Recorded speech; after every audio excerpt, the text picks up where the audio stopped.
Jadi mekanisme persalinan itu adalah proses di mana janin akan lahir gitu ya, istilahnya akan lahir lah ya, paling mudah dipahami ya. Jadi kemarin saya sudah sampaikan bahwa bayi lahir itu tidak serta-merta begitu ibunya kontraksi langsung keluar begitu saja, tapi dia mengalami suatu proses yang itu disebut dengan mekanisme persalinan. Hari ini lagi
Recording in luar. progress. Jadi dia menyesuaikan dengan punggung bayi ya, apakah punggung kiri atau punggung kanan, itu disebut dengan putaran paksi luar.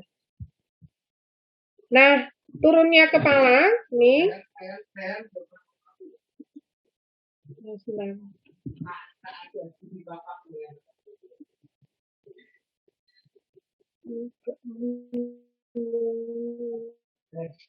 Nah, masuknya kepala ke dalam pintu atas panggul biasanya dengan sutura sagittalis melintang, menyesuaikan dengan letak punggung. Akbar memang kok terganggu ya, Bar ya? Bar?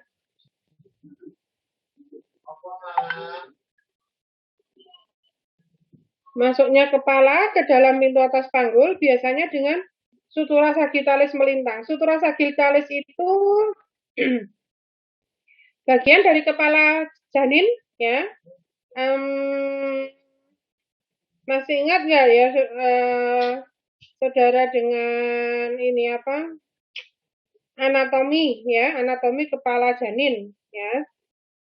Sutura sagittalis melintang, kemudian jika sutura sagittalis pada posisi di tengah-tengah jalan lahir, yaitu tepatnya di antara simfisis dan promontorium, maka dikatakan dalam posisi sinklitismus, ya. Nah, pada posisi sinklitismus Ini os atau tulang parietale depan dan belakang sama tingginya. Ya, jadi sutura sagittalis itu yang memisahkan antara os atau tulang parietal dan kedua tulang parietal, ya, kiri dan kanan. Kemudian jika sutura sagittalis agak ke depan mendekati simfisis atau agak ke belakang mendekati promontorium, maka kita hadapi adanya posisi asinklitismus. Nah, pada saat kepala masuk PAP atau pintu atas panggul, biasanya dalam posisi ansiklitismus posterior ringan, di mana posisi sutura sagittalis mendekati simfisis dan os parietale belakang lebih rendah dari os parietale depan. Jadi kalau mendekati sutura sagittalis mendekati simfisis, maka disebut dengan asinklitismus posterior. Nah, pada saat kepala janin masuk ke pintu atas panggul, akan terfiksasi yang disebut dengan engagement. Jadi dia sudah masuk ke pintu atas panggul, maka terfiksasi itu artinya dia nggak bisa bebas bergerak lagi, seperti sebelum dia masuk ke pintu atas panggul. Ya. Nah, ini gambarnya, ya. Jadi kalau sinklitismus, nah ini adalah tulang tulang parietal kiri dan kanan ini. Nah, batasannya itu yang disebut dengan sutura sagittalis, ya, yang membatasi antara os parietale kiri dan os parietale kanan. Nah, ini adalah gambarnya ketika dia masuk pintu atas panggul, kalau dia berada di tengah-tengah antara simfisis dengan promontorium, ya, maka disebut dengan sinklitismus. Tapi kalau dia itu sutura sagittalisnya ini mendekati simfisis, maka disebut dengan asinklitismus. Ini mendekati os sinklitismus, asinklitismus anterior, ya. Kemudian kalau sutura sagittalis itu mendekati simfisis, maka disebut dengan asinklitismus posterior. Berikutnya, setelah dia masuk engage, ya, atau terfiksasi, maka maju, ya, kepalanya semakin maju dengan adanya kontraksi. Nah, pada primigravida, majunya kepala terjadi setelah kepala masuk ke dalam rongga panggul, dan biasanya baru mulai pada kala 2. Pada multigravida, majunya kepala dan masuknya kepala dalam rongga panggul terjadi bersamaan, ya. Nah, majunya kepala bersamaan dengan gerakan-gerakan lain, yaitu fleksi yang menunduk banget itu, ya, putaran paksi dalam, dan ekstensi. Majunya kepala disebabkan karena tekanan cairan intrauterin, tekanan langsung oleh fundus uteri oleh bokong, kekuatan mengejan, melurusnya badan bayi oleh perubahan bentuk rahim atau uterus.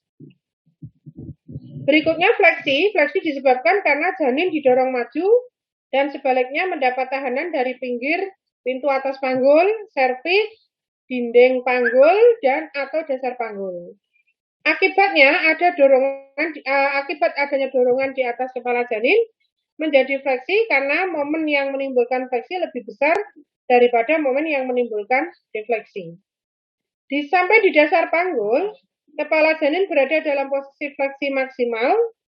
Kepala turun menemui diafragma pelvis yang berjalan dari belakang atas ke bawah depan.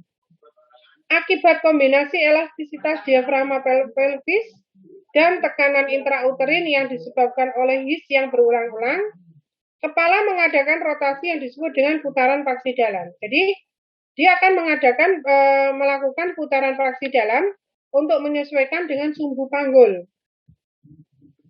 Nah, ini adalah kepala yang fleksi, ya, fleksi, di mana sampai dagunya itu menempel sampai ke dada, ya. Kemudian untuk putaran paksi dalam mutlak diperlukan untuk kelahiran kepala, karena putaran paksi merupakan suatu usaha untuk menyesuaikan posisi kepala dengan bentuk jalan lahir, khususnya bentuk bidang tengah dan pintu bawah panggul. Nah, sebab-sebab terjadinya putaran paksi dalam adalah pada letak fleksi, bagian kepala merupakan bagian terendah dari kepala. Bagian terendah dari kepala mencari tahanan yang paling sedikit, terdapat sebelah depan atas, di mana terdapat hiatus genitalis antara muskulus levator ani kiri dan kanan. Ukuran terbesar dari bidang tengah panggul ialah diameter anteroposterior. Ya, diameter anteroposterior. Kemudian setelah dia, nah ini putaran paksi dalam itu bisa dilihat kalau kita melakukan vaginatuse, ya. Pada saat kita melakukan vaginatuse, ya, ini ubun-ubun kecil, ya, ubun-ubun kecil. Sebentar, ini sebelum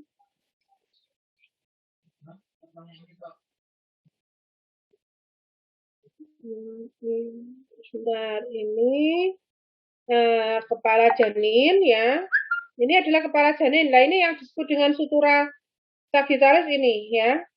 Sutura atau yang memisahkan antara os parietala kiri dan kanan, atau yang menghubungkan antara ubun-ubun kecil dengan ubun-ubun besar, ya. Jadi ubun-ubun kecil itu yang ini ukang, ya, kita biasanya menyebut ini adalah bentuknya segitiga. Kalau ubun-ubun besar ini itu bentuknya belah ketupat, ya. Nah, yang menandai kalau ubun-ubun kalau dengan letak belakang kepala, ya kita biasa menyebut letak belakang kepala, itu bahwa ubun-ubun kecil ada di depan, ya. Ubun-ubun kecil ada di depan. Sehingga yang tadinya dia ini melintang, ya, dia akan ke depan, ya, seiring berjalannya waktu, maka pada akhirnya adalah terjadi seperti ini. Jadi ubun-ubun kecil itu di simfisis, ya, mengarah ke sini, ya. Jadi putaran paksi dalam. Jadi pada awalnya dia melintang, ya, melintang ini, ya, sutura sagitalisnya itu melintang seperti ini. Kemudian dia bergerak ke depan, ya, ini ada panah ke depan, ya, sampai ketemu yang seperti ini, di mana ubun-ubun kecil ada di simfisis, ya, di bawah simfisis. Berikutnya ekstensi, ya, ekstensi adalah setelah putaran paksi dalam selesai dan kepala sampai di dasar panggul, terjadilah ekstensi atau defleksi, ya. Ekstensi dan defleksi itu sama, sinonim, ya. Hal ini disebabkan karena sumbu jalan lahir pada pintu bawah panggul mengarah ke depan di atas, sehingga kepala harus mengadakan ekstensi untuk dapat melewati pintu bawah panggul. Pada saat ada his, ya, vulva akan lebih membuka dan kepala janin makin tampak. Perineum menjadi makin lebar dan tipis, anus membuka dinding rektum. Dengan kekuatan his dan kekuatan mengejar, maka berturut-turut tampak phlegmaticus, ya, dahi, muka, dan akhirnya dagu dengan gerakan ekstensi. Jadi ekstensi itu kayak kita itu ndangak, ya, tahu ndangak nggak, ya? Ada yang dari luar Jawa nggak, ya? Mendongak atau kalau fleksi itu dagu itu mengarah ke dada, kalau ekstensi itu justru berlawanan. Jadi dagu menjauhi dada secara maksimal sampai belakang kepala itu menyentuh punggung. Nah, itu yang disebut dengan ekstensi. Jadi ekstensi itu kebalikan dari fleksi, ya. Bisa dibayangkan, ya. Oke. Kemudian jadi ekstensi itu kayak kita melihat ke atas, ya. Jadi kita itu justru menjauhkan dagu dari dada, ya, atau mendongak atau melihat ke atas itu. Nah, sesudah kepala lahir, kepala segera mengadakan rotasi yang disebut dengan putaran paksi luar. Nanti saya tunjukkan. Saya carikan lagi YouTube-nya.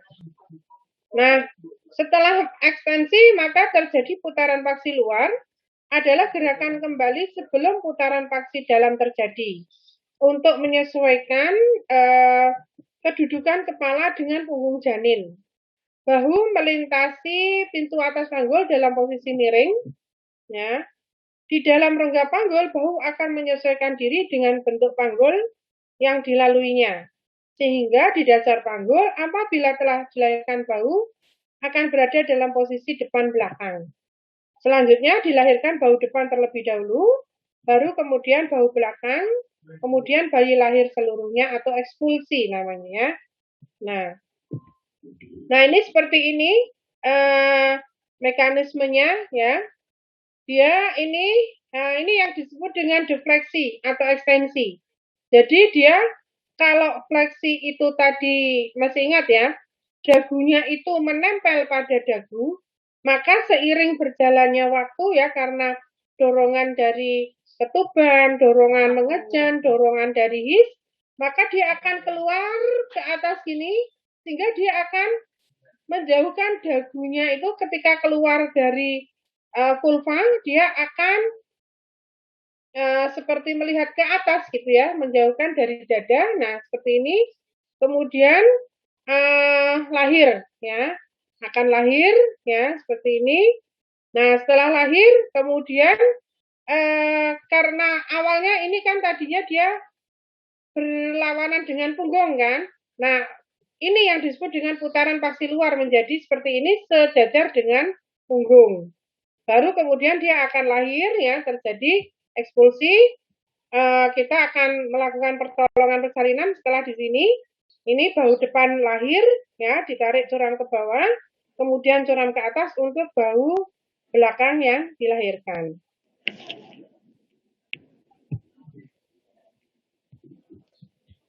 Nah, ini adalah gambar. Ini sebelum engage ya, sebelum engage itu artinya sebelum masuk ke pintu atas panggul. Ya, pintu atas panggul kalian kemarin sudah paham. Di sini ada promontorium, di sini ada sebagai batasan ya promontorium dan ini apa?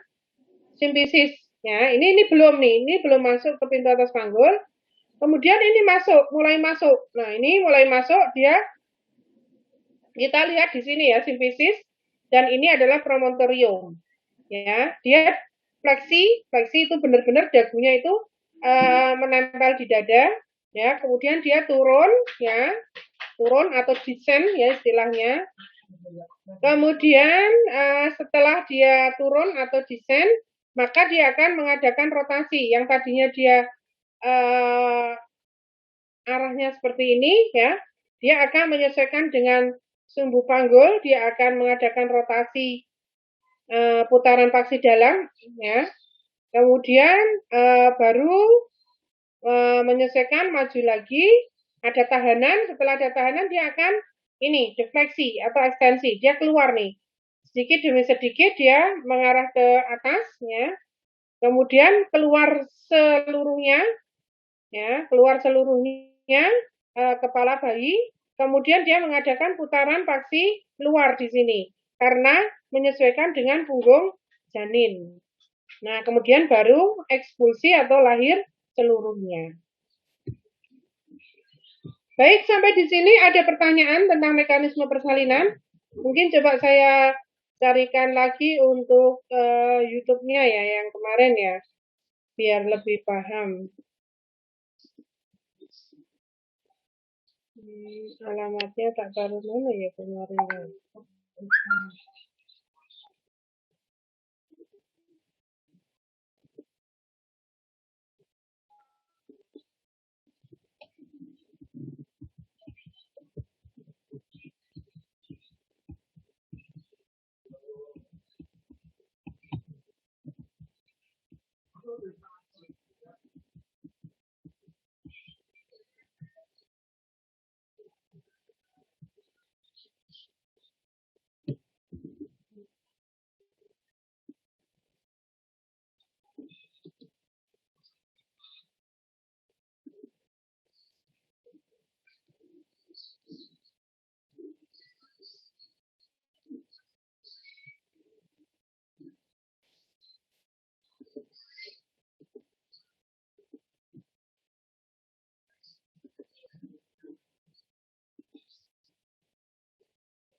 Nah, coba perhatikan lagi. Ini mekanisme, ya. Nah, ini pintu atas panggul dia mulai masuk, ya. Masuk karena dorongan.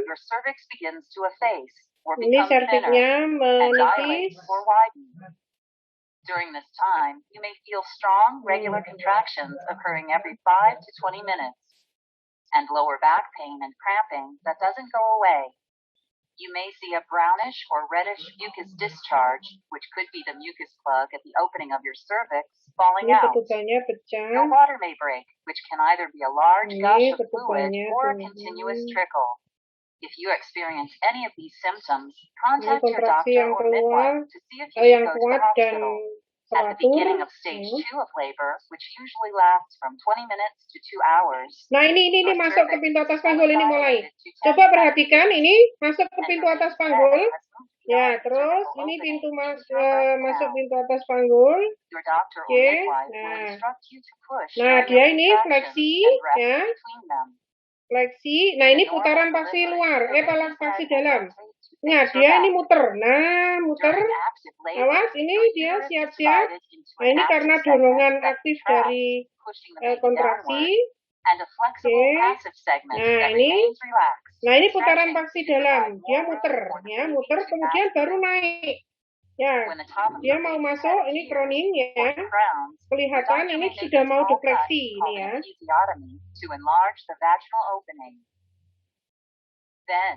Nah, ini defleksi, ini mulai proses defleksi, ya. Mendongak, ya, dia menyesuaikan dengan. Nah, ini mendongak ini mulai fleksi dia, mulai ekstensi, ya. Defleksi atau ekstensi, ya, ini dangak nih. Nah, ini dagunya mulai menjauh dari dada. Nah, perhatikan. Nah, ini defleksi namanya, ya. Defleksi, ini keluar. Nah, ini putaran paksi luar karena harus menyesuaikan dengan punggung. Once the shoulders emerge, the rest of your baby slides out easily. Nah, ini namanya ekspulsi. Bayi lahir seluruhnya. Oke, saya ulangi lagi ya, biar kalian paham benar mekanisme persalinan. Jadi, bahwa bayi itu tidak langsung, ya. Perhatikan lagi. And starts when your baby settles lower into your pelvis. In response, your cervix begins to efface or become thinner and dilate or widen. During this time, you may feel strong, regular contractions occurring every 5 to 20 minutes, and lower back pain and cramping that doesn't go away. You may see a brownish or reddish mucus discharge, which could be the mucus plug at the opening of your cervix, falling out. Your water may break, which can either be a large gush of fluid or a continuous trickle. If you experience any of these symptoms, contact your doctor or midwife water breaking itu pecahnya ketukan. At the beginning of stage 2 of labor, which usually lasts from 20 minutes to 2 hours, Your cervix is fully Ini dilated to masuk 10 ke pintu centimeters, atas panggul. and your baby's head has Oke. moved beyond the cervical opening into your Terus birth canal. masuk sampai Your doctor ada or midwife will tahanan. instruct you to push during your Ini contractions and fleksi. rest between them.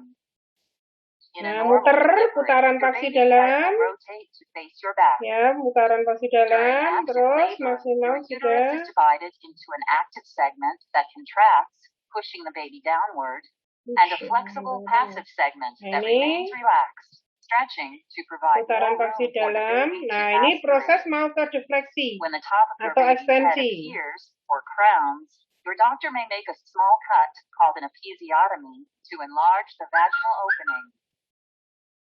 Then, your doctor ini or proses midwife will defleksi. give you instructions on how to push your baby out.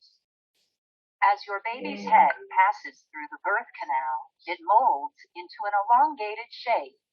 Ya, An ini proses elongated head defleksi shape ya, will resolve ekstensi itself atau within a few defleksi. days as the skull bones shift Oke. back into place. Nah, After ini your baby's defleksi. head exits the Nah, birth canal, lahir kepala lift up your head seluruhnya. and shoulders Nah, will ini rotate putaran to paksi help the luar shoulders pass through untuk the birth menyesuaikan canal. dengan punggung Your baby's bayi. shoulders Baru are kita delivered one lahirkan after the other bahu in depan order dulu to yang fit kita through your pelvis. lahirkan dengan menarik cerah ke Once the bawah terus shoulders ke atas. emerge, the rest of your Nah, baby kemudian slides out bayi the lahir shoulder. seluruhnya atau disebut dengan ekspulsi. Oke, itu After your mekanisme baby is born, his or her persalinan ya. umbilical cord will be cut. Oke, In stage 3 of labor, sebentar, which Pak. may last 5 to Belum 30 tak matikan ya. minutes,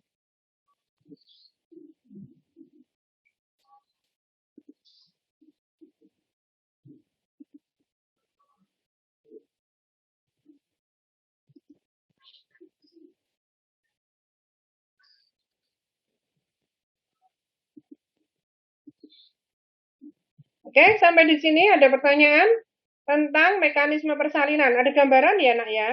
Jadi masuk ke pintu atas panggul, kemudian fleksi, kemudian putaran paksi dalam, tadi berputar, masih di dalam berputar, kemudian defleksi, ya, dangak tadi, kemudian putaran paksi luar, ya, dia untuk menyesuaikan dengan punggung janin, kemudian baru lahir seluruhnya atau ekspulsi. Jadi itu yang kalau ditanya tentang apa mekanisme persalinan, mulai dari turunnya kepala ke pintu atas panggul, fleksi, putaran paksi dalam, ya, defleksi, kemudian ekspulsi atau keluarnya seluruhnya. Oke, ada pertanyaan sampai di sini?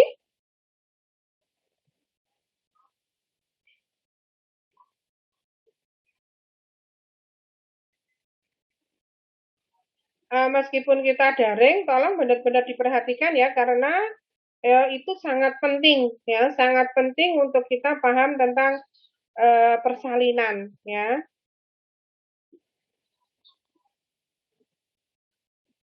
Baik, kalau tidak ada pertanyaan, saya coba untuk siapa ya? Mbak Amalia Budianti, coba sebutkan mekanisme persalinan apa aja? Masuknya kepala janin ke atas panggul, Nah, kemudian panggul ke PAP atau pintu atas panggul, Bu. ya, pintu atas panggul aja keliru.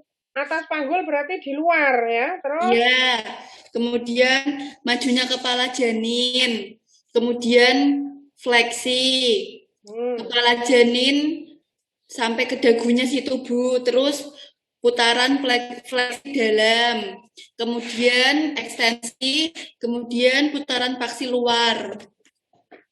terus Sudah, Bu. ekspulsi keluar seluruhnya. Iya, ekspulsi keluar seluruhnya. Diulangi, Anissa Hayu.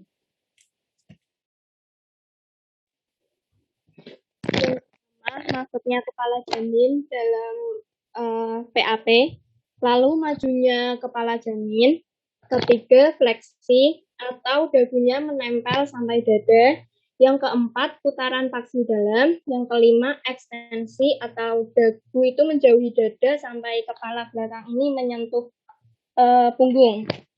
Terus putaran paksi luar, lalu yang terakhir bayi lahir seutuhnya atau ekspulsi.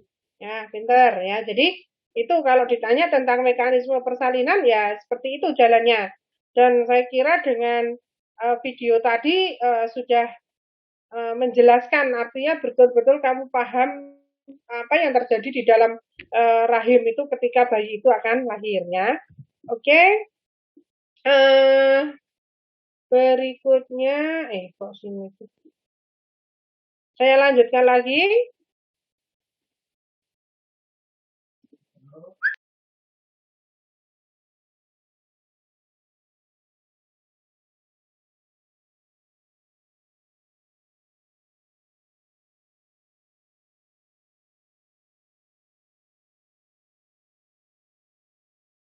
Persalinan sesuai dengan RPS.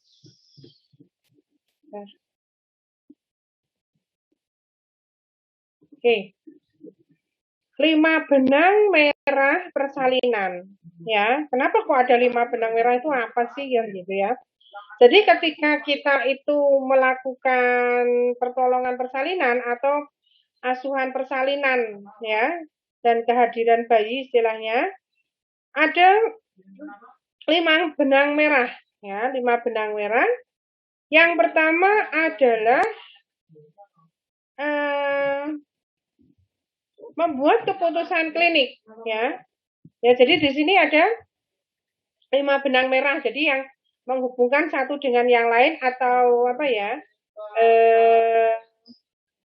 Rangkaian yang harus kita lakukan ketika kita memberikan asuhan. Ya, asuhan itu memberikan asuhan persalinan atau apa? Menolong persalinan ya.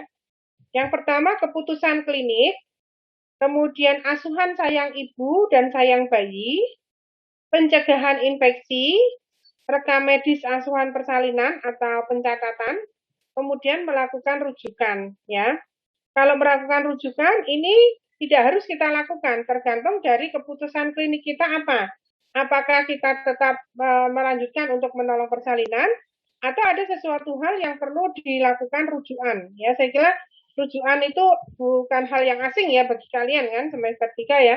Jadi merujuk itu berarti mengirim pasien untuk ke rumah sakit atau ke puskesmas karena kita tidak mampu sebagai bidan untuk melakukan sendiri karena sesuatu hal, misalnya terjadi kelainan ya, kelainan atau misalnya perdarahan, kemudian ada letak sungsang, nah itu yang perlu dirujuk ya. Jadi 5 benang merah dalam asuhan persalinan itu yang pertama adalah membuat keputusan klinik ya, membuat keputusan klinik.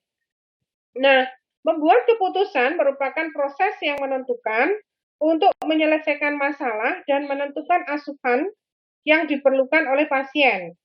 Keputusan itu harus akurat, komprehensif, dan aman, baik bagi pasien dan keluarganya maupun petugas yang memberikan pertolongan.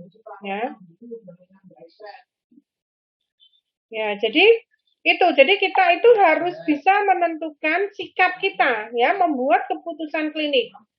Nah, tujuan langkah dari membuat keputusan klinik adalah pengumpulan data utama dan relevan untuk membuat keputusan. Jadi, kita akan melakukan pengkajian atau menanyakan banyak hal dan memeriksa, ya.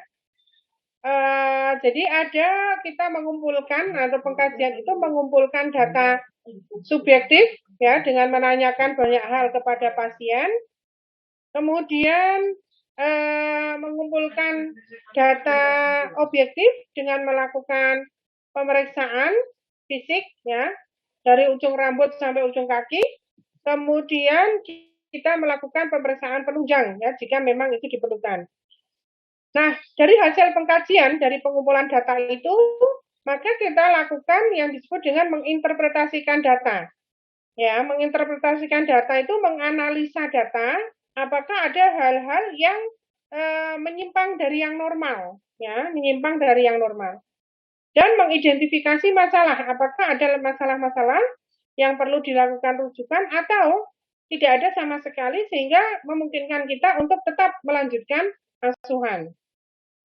Kemudian membuat diagnosa atau menentukan masalah yang terjadi, ya. Membuat diagnosa itu artinya setelah kita mengumpulkan data pengkajian itu, kita analisa atau menginterpretasikan data dan mengidentifikasi masalah. Ada masalah apa saja. Membuat diagnosa itu misalnya kita menghadapi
baik, saya lanjutkan.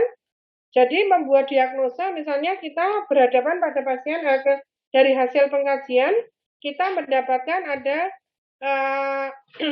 dia hamil yang pertama kali, misalnya ya, berarti gravida 1, apakah dia pernah melahirkan ya para ya, ternyata belum, berarti gravida 1, para 0, abortus pernah atau tidak? Kalau tidak pernah, maka dia abortusnya 0. Jadi kita biasanya menuliskan G1, P0, A0 gitu ya. Nah, itu untuk membuat diagnosa nanti pada pembelajaran lebih lanjut akan diajarin. Kemudian menilai adanya kebutuhan dan kesiapan. Jadi apa saja yang dibutuhkan oleh pasien dan apa-apa saja yang harus kita siapkan. Nah, itu adalah tahap dalam membuat keputusan klinik. Berikutnya, benang merah yang kedua adalah asuhan sayang ibu. Ya. Bagaimana kita bisa memberikan asuhan dengan asuhan sayang ibu? Itu dalam proses persalinan yang pertama, panggil ibu sesuai dengan namanya. Ya. Panggil ibu sesuai dengan namanya, hargai dan perlakukan ibu sesuai dengan martabatnya. Ya, jadi tanamkan dalam diri saudara ketika kita memberikan asuhan itu adalah dengan asuhan sayang ibu ya. Jadi benar-benar kita itu menghadirkan apa ya namanya agar ibu itu tenang, karena ingat kemarin bahwa psikologis ibu kalau dia cemas diperlakukan dengan tidak baik maka justru akan menghambat persalinannya ya, karena yang muncul misalnya kalian marah-marah ya dengan pasien sehingga ibunya juga merasa tidak hanya takut tapi juga ikutan marah, maka hormon adrenalinnya yang meningkat ya, dia akan menekan hormon oksitosin yang itu akan sangat bermanfaat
maaf ya itu anak itu lagi apa jaring ribut aja.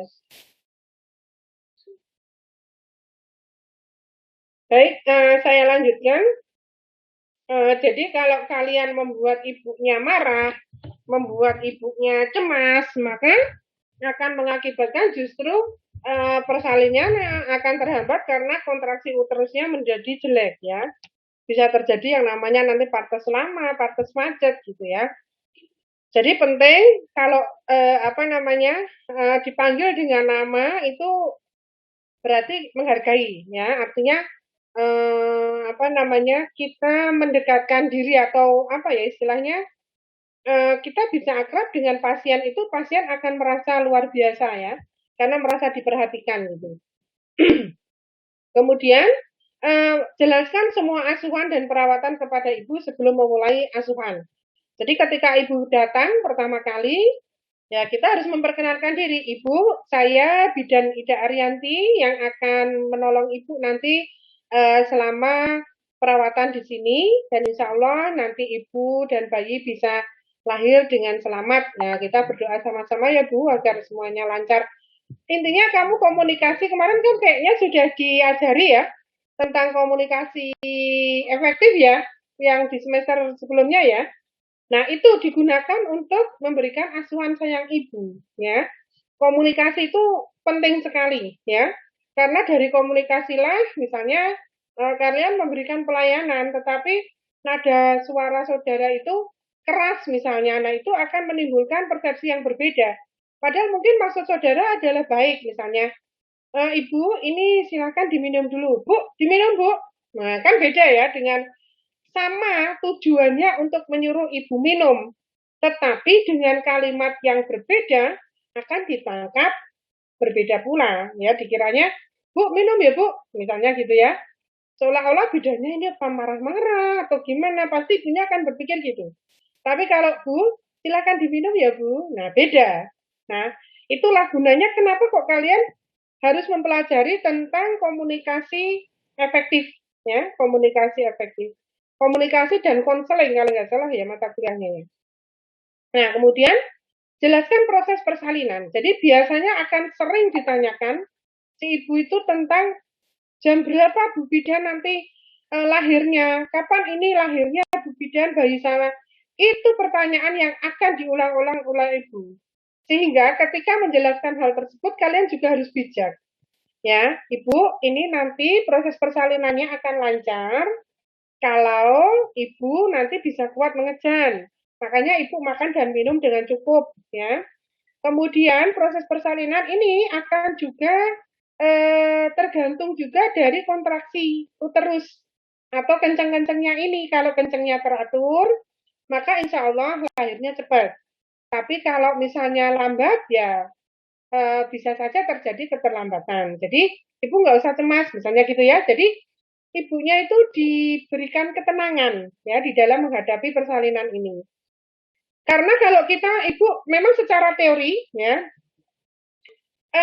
pembukaan itu untuk kemarin saya sudah sampaikan ya, pembukaan itu untuk primi 1 jam 1 senti ya, tapi kalau untuk multi 1 jam itu 2 senti. Sehingga kalau misalnya pada saat saudara periksa ya pembukaannya itu 4 senti.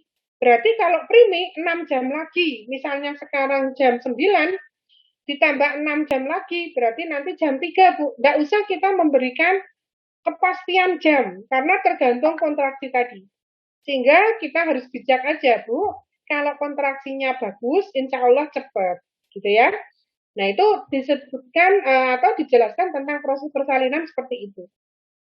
Anjurkan ibu untuk bertanya. Jadi ibu, apakah ada yang mau ditanyakan? Ada yang bisa saya bantu? Nah itu, ya. Kemudian dengarkan dan tanggapi pertanyaan ibu. Berikan dukungan pada ibu. Anjurkan ibu untuk ditemani suami atau keluarga. Ya, jadi jangan biarkan ibu itu sendirian di kamar bersalin. Bisa ibu mau ditemani suami atau siapa ya Bu dari keluarga ibu misalnya gitu ya. Nah, suruh mereka untuk menemani. Ajarkan keluarga cara memperhatikan dan mendukung ibu. Ya, jadi kalau ada keluarga ibu, Bu, ini Pak, ini bisa Bapak melakukan pijatan di punggung ini mengurangi rasa sakit, misalnya gitu ya. Nah, itu cara memperhatikan ibu. Nanti kalau ibunya sudah nggak kenceng Pak, nanti bisa diberikan makan atau minum ya, biar nanti kuat saat mengejan gitu ya. Kemudian lakukan praktek pencegahan infeksi yang baik. hargai privasi ibu. Jadi misalnya di kamar bersalin itu ada 2 atau 3 ibu yang akan melahirkan, itu harus ada pembatas atau apa ya, gorden penutup gitu ya. Nah itu harus ditutup sehingga kalau ibunya pas kita periksa itu dalam kondisi yang tidak dilihat oleh orang lain. Jadi itu kita yang disebut dengan menghargai privasi ibu. Kemudian anjurkan ibu memilih posisi persalinan, ya. Nanti kalian akan belajar tentang berbagai macam posisi persalinan. Ada jongkok, ya, ada setengah duduk, ada berdiri, misalnya gitu ya. Nah, ibu silakan untuk memilih posisi ya yang aman, ya. Anjurkan ibu untuk makan dan minum. Hargai praktek tradisional yang tidak merugikan kesehatan ibu. Artinya gini, pengalaman saya dulu waktu masih di pelayanan ya, itu kadang-kadang ibu itu ada yang pernah membawa keris brojol, istilahnya kalau di Jawa itu namanya keris brojol. Nah itu kalau tidak membahayakan tidak apa-apa, tapi kalau yang membahayakan ya jangan, ya. Atau ada yang sering itu membawa rumput Fatimah yang dari Arab itu ya, rumput Fatimah katanya untuk mempercepat. Nah itu kita harus hati-hati karena dari hasil penelitian rumput Fatimah itu mengandung prostaglandin ya yang akan menambah kontraksi memang iya. Tapi kalau untuk kontraksi yang sudah bagus ya jangan diberikan. Kalau kontraksinya jelek karena kita nggak tahu dosisnya seperti apa ya. Kemudian hindari tindakan berlebihan yang membahayakan ibu. Misalnya sering melakukan vaginatuse ya dan sebagainya. Nah itu membahayakan. Kemudian anjurkan ibu untuk memeluk bayinya sesegera mungkin. Membantu memulai inisiasi menyusu dini atau IMD ya yang disebut dengan inisiasi menyusu dini ya. Nah itu begitu bayi lahir dikeringkan ya. Kemudian kita nanti akan menyuntikkan oksitosin baru potong tali pusat dan ditaruh di dada ibu. Itu yang disebut dengan inisiasi menyusu dini ya. Intinya kita mengajarkan bayi untuk segera menyusu, ya, agar kontraksi uterusnya juga bagus, kemudian aksinya juga lancar. Kemudian siapkan rencana rujukan bila perlu, mempersiapkan persalinan dengan baik. Itu adalah asuhan sayang ibu. Berikutnya pencegahan infeksi. Nah, tindakan pencegahan infeksi yang pertama adalah kita harus cuci tangan. Memakai sarung tangan dan perlengkapan pelindung lainnya, menggunakan teknik aseptik dan antiseptik, memproses ya alat bekas pakai, menangani peralatan tajam dengan aman, dan menjaga kebersihan dan sanitasi lingkungan. Jadi pencegahan infeksi ini diharapkan untuk agar ibu yang datang dengan kondisi sehat tidak tertular infeksi yang ada di rumah sakit atau di bidan praktek mandiri atau di puskesmas ya, dengan menjaga atau mencegah infeksi ini. Nah, semuanya ini dilakukan juga selain mencegah infeksi untuk pasien juga kepada penolong juga. Ya. Berikutnya adalah pencatatan atau rekam medis asuhan persalinan. Pencatatan atau pendokumentasian adalah bagian penting dari proses membuat keputusan klinik karena memungkinkan penolong persalinan untuk terus-menerus memperhatikan asuhan yang diberikan selama proses persalinan dan kelahiran bayi. Partograf, ya nanti kalian akan belajar juga tentang partograf, bagaimana mengisi partograf, ya. Partograf adalah bagian terpenting dari proses pencatatan selama persalinan. Pencatatan rutin adalah penting karena ya sebagai alat bantu untuk membuat keputusan klinis dan mengevaluasi kesesuaian dan keefektifan asuhan atau perawatan. Kemudian mengidentifikasi kesenjangan pada asuhan yang diberikan dan untuk membuat perubahan dan peningkatan pada rencana asuhan atau perawatan. Jadi selama nanti di kala 1, ingat kala 1 mulai dari his yang teratur sampai pembukaan lengkap ya. Itu kita harus mencatat semuanya. Baik pembukaannya, kontraksi uterusnya, penurunan kepala ya, DJJ-nya, sehingga semua tertulis. Kalau ada hal-hal yang misalnya pembukaannya setiap 4 jam kita periksa, ternyata kok pada pemeriksaan yang 4 jam berikutnya ternyata tidak ada kemajuan, sehingga akan melewati garis waspada, maka kita harus merujuk pasien. Nah, disitulah kenapa pencatatan itu menjadi suatu dasar untuk kita membuat keputusan klinik. Kemudian bahwa pencatatan itu sebagai tolak ukur keberhasilan dalam proses membuat keputusan klinik. Sebagai catatan permanen tentang asuhan, perawatan, dan obat yang diberikan. Jadi nanti di partograf itu juga kita harus menuliskan, mencatat obat-obat apa saja yang sudah diberikan. Ya. Kemudian dapat dibagikan di antara para penolong persalinan, sehingga lebih dari 1 penolong persalinan akan memberikan perhatian dan asuhan pada ibu atau bayi baru lahir. Jadi apapun yang terjadi kita catat. Misalnya bayinya itu ibunya misalnya, oh ini dengan perdarahan, jadi observasinya harus lebih jeli lagi ya, atau lebih teliti lagi gitu ya. Kemudian dengan pencatatan atau rekam medis dapat mempermudah kelangsungan asuhan dari satu kunjungan ke kunjungan berikutnya. Dari satu penolong persalinan ke penolong persalinan. Jadi rekam medis di asuhan persalinan itu tidak hanya partograf ya, tetapi juga form-form yang ada. Kemudian dapat digunakan untuk penelitian atau studi kasus, diperlukan untuk memberikan masukan data statistik nasional dan daerah, termasuk catatan kematian dan kesakitan ibu atau bayi baru lahir. Jadi di dalam catatan medis itu biasanya kan banyak ya, tidak hanya partograf, tapi ada form-form untuk yang mencatat semua kejadian, semua kondisi yang dialami ibu selama persalinan. Nah, di situ kalau misalnya ibunya ternyata mengalami ketuban pecah sebelumnya atau ketuban pecah dini, maka di situ akan tercatat, sehingga suatu saat misalnya kalian mau penelitian tentang apa saja sih yang faktor-faktor yang mempengaruhi ketuban pecah dini. Nah, kalian bisa mengumpulkan data atau catatan rekam medis ini dari berbagai dari banyak pasien untuk dilihat, dianalisa ya, kira-kira apa ya yang menyebabkan pasien itu mengalami ketuban pecah dini misalnya. Kemudian benang yang terakhir yaitu aspek-aspek penting dalam pencatatan ya, masih tanggal dan waktu asuhan diberikan, ini harus ya. Kapan kalian memberikan suntikan, kapan kalian PP dan sebagainya, itu harus tertulis. Kemudian identifikasi penolong persalinan. Setelah saudara itu menulis, harus mencatat siapa yang melakukan tindakan itu, kemudian paraf atau tanda tangan ya.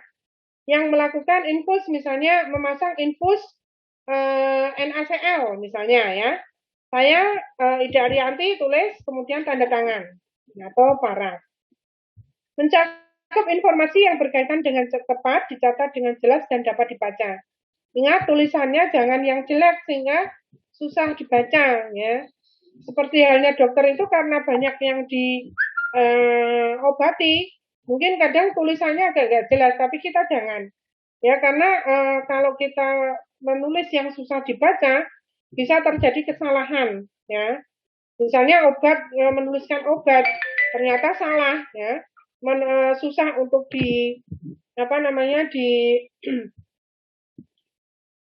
susah untuk dibaca. Nah, itu malah akhirnya nanti menimbulkan kesalahan. Kemudian suatu sistem untuk memelihara catatan pasien sehingga selalu siap tersedia. Kerahasiaan dokumen, ya, dokumen medis itu harus kita jaga, ya. Tidak boleh kita memberikan dokumen itu kepada semua orang, gitu ya.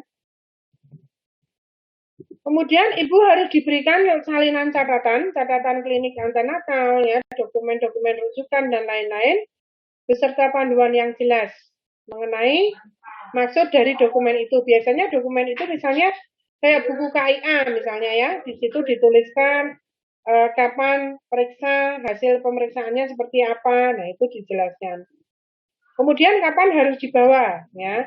Jadi setiap kali periksa ibu harus bawa karena kita nggak mungkin melakukan pengkajian dari awal lagi, sehingga itu penting untuk melihat, oh kemarin itu pada kunjungan sebelumnya ibu ternyata letaknya sungsang. Nah, coba nanti dalam pemeriksaan pada saat ini apakah masih terjadi sungsang atau enggak misalnya ya.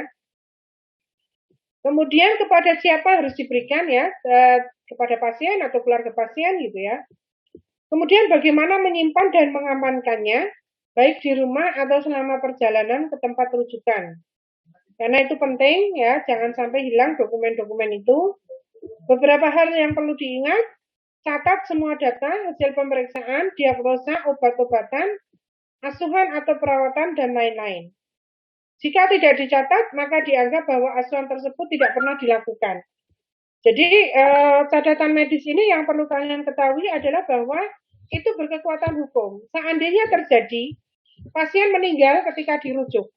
Nah, di dalam catatan itu ternyata tidak tertulis diberikan infus, misalnya ya. Nah, itu dianggap salah, meskipun sudah Pak, saya sudah, misalnya sampai ke pengadilan gitu ya. Kesaksiannya bagaimana gitu. Ternyata di mana? Artinya kita tidak melihat bahwa ada dokumentasi saudara sudah memberikan infus jam berapa dan sebagainya. Nah, itu berkekuatan hukumnya di situ. Jadi penting sekali kita mencatat setiap apa yang kita lakukan, ya. Lakukan apa yang tercatat, ya. Catat semua yang kita lakukan, ya. Jadi di situ. Pastikan setiap partograf bagi setiap pasien diisi dengan lengkap dan benar, ya. Nah, benang yang terakhir adalah rujukan, ya. Rujukan jika ditemukan suatu masalah dalam sulit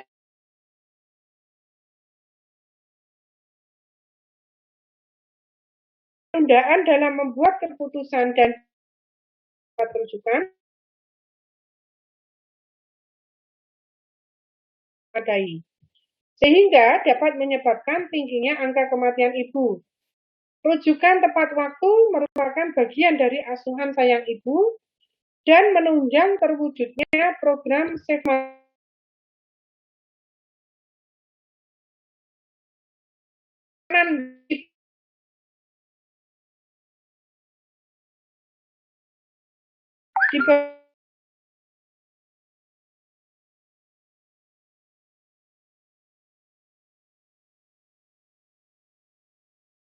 kalau kita sudah mengambil keputusan untuk merujuk pasien, maka apa saja yang harus kita siapkan?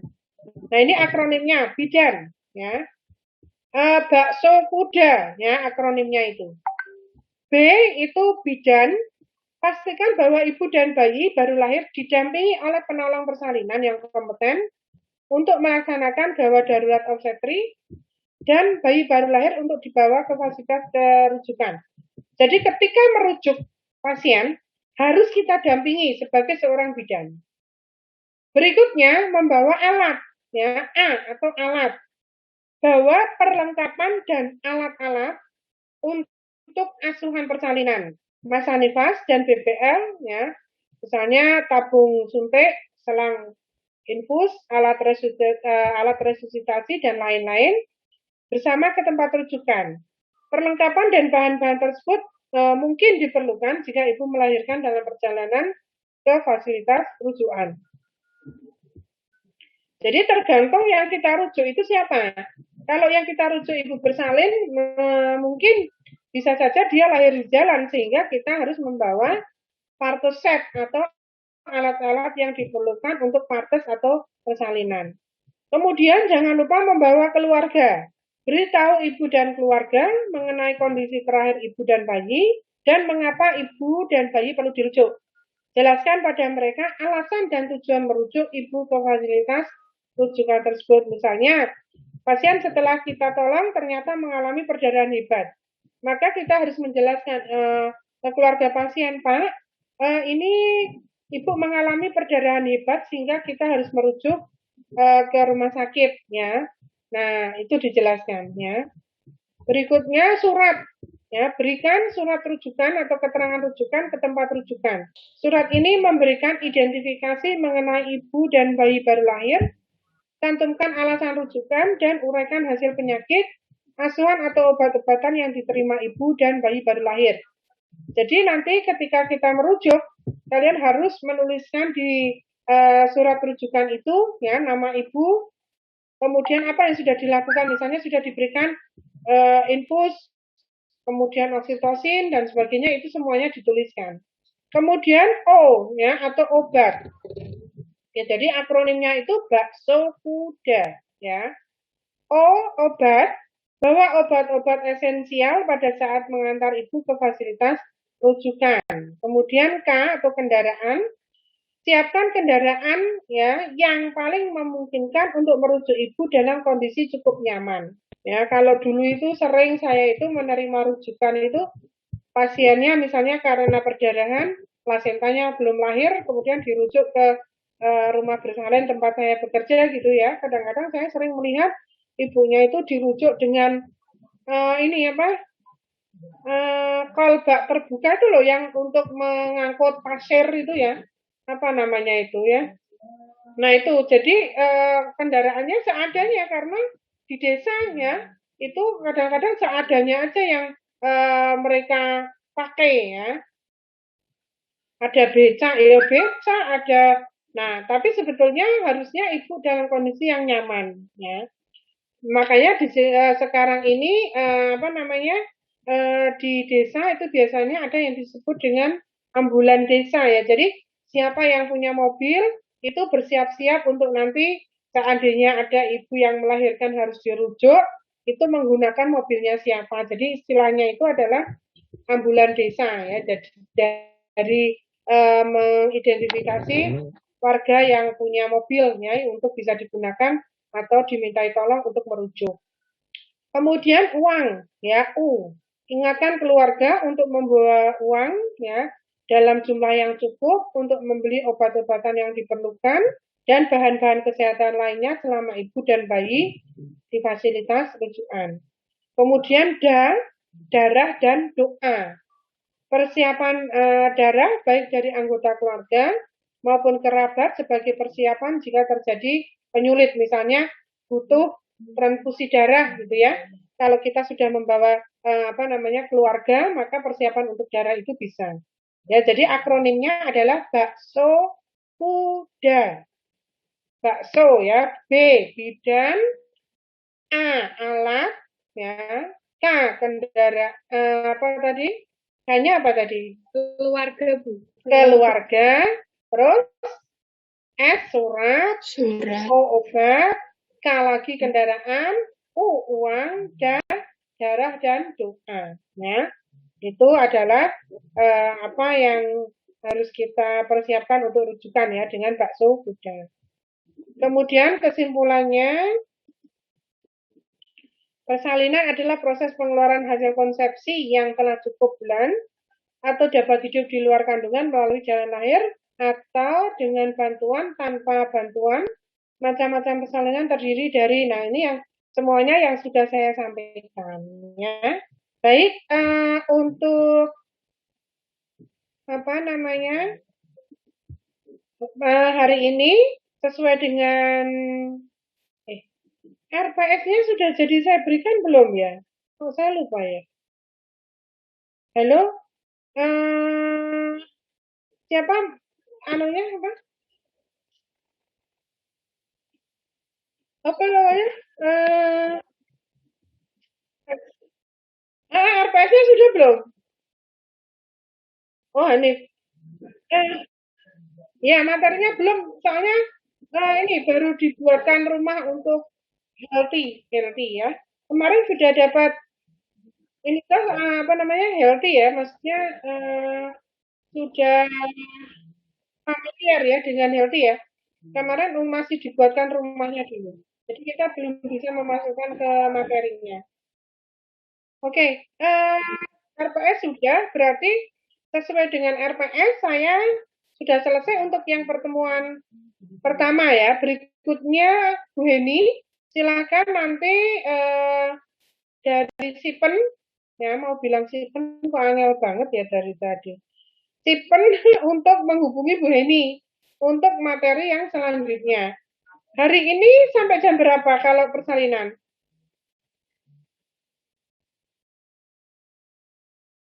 10.30. Jadi silakan mungkin, tapi Bu Heni mungkin besok ya, pertemuan berikutnya ya. Atau kalau bisa Bu Heni sekarang mungkin,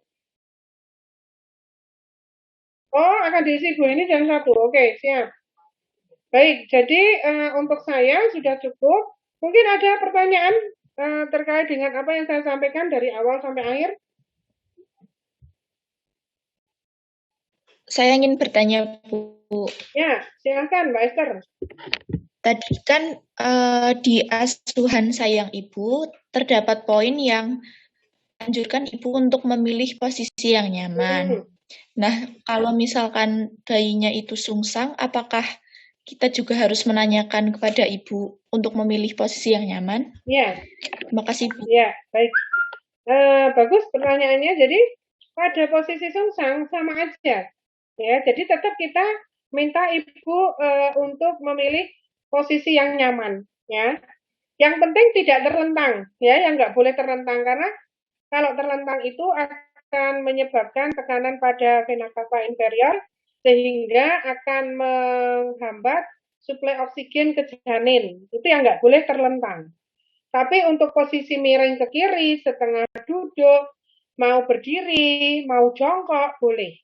Ya, sebetulnya itu adalah posisi-posisi ketika dia itu akan mengejan. Ya, jadi nanti saudara akan mendapatkan materi juga tentang jenis-jenis posisi pada waktu persalinan. Ya, yang masing-masing punya punya kelebihan dan kekurangannya, ya. Punya manfaat. Kenapa kok harus jongkok? Kenapa harus miring ke kiri? Kayak gitu ya. Nanti akan dipelajari. Oke, Mbak Esther, ada lagi yang mau ditanyakan? Yang lainnya? Sudah cukup? Jelas? Atau enggak mudeng jelas? Paham ya? Oke.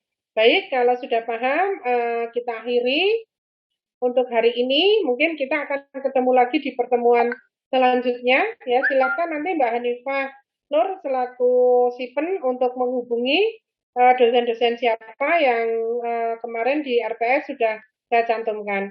Demikian yang bisa saya sampaikan. Terima kasih atas perhatiannya. Saya akhiri. Bilang taufiq wal hidayah. Saya istirahat ya. Ya.